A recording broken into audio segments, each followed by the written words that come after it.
सभी का स्वागत है हमारे यूट्यूब चैनल में। आज हम कक्षा 11 के विषय संस्कृत के पाठ्यक्रम पर चर्चा करेंगे। हमने सोचा कि हम पाठों को पढ़ाने से पहले पाठ्यक्रम देख लेते हैं एक बार, क्योंकि कुछ बच्चों को पाठ्यक्रम ही नहीं पता होता है कि उन्हें पढ़ना क्या है। तो सबसे ज़रूरी चीज़ पाठ्यक्रम है। पाठ्यक्रम जान लेंगे, उसके बाद फिर अगली कक्षा में हम पढ़ाई करेंगे।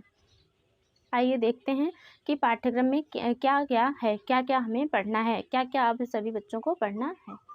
या कुछ खंडों में या कुछ पार्ट में बटे हुए हैं, तो इन्हें इस पर सबसे पहले हम देखते हैं कि खंड का में क्या है।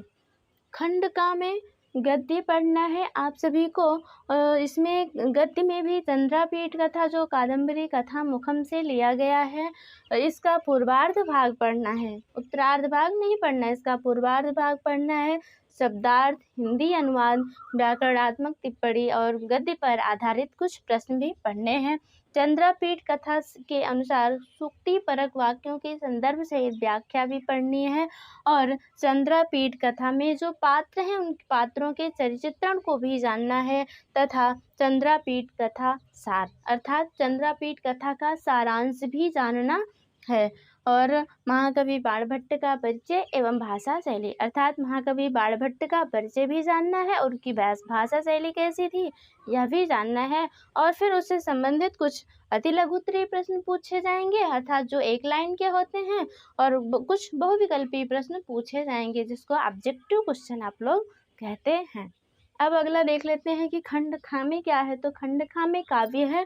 काव्य में रघुवंश महाकाव्यम द्वितीय सर्ग में भी प्रारंभ से लेकर के श्लोक संख्या 40 तक आप सभी को पढ़ना है।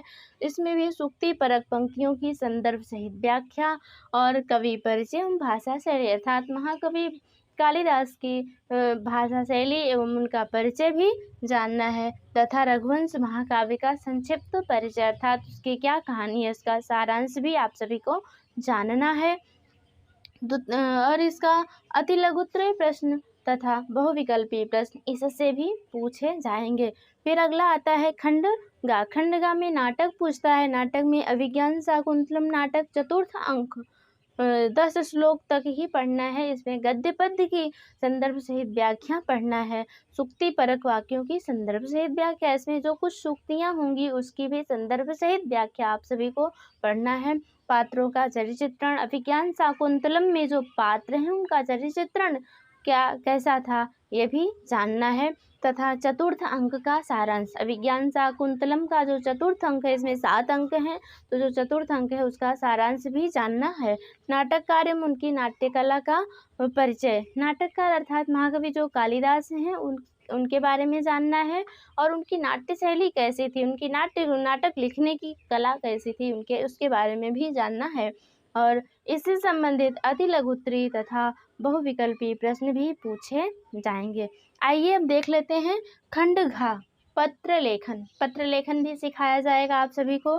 और खंड अंगा अलंकार, उपमा, रूपक, उत्प्रेक्षा, अनुप्रास, यमक और अलंकार पूछे जाएंगे।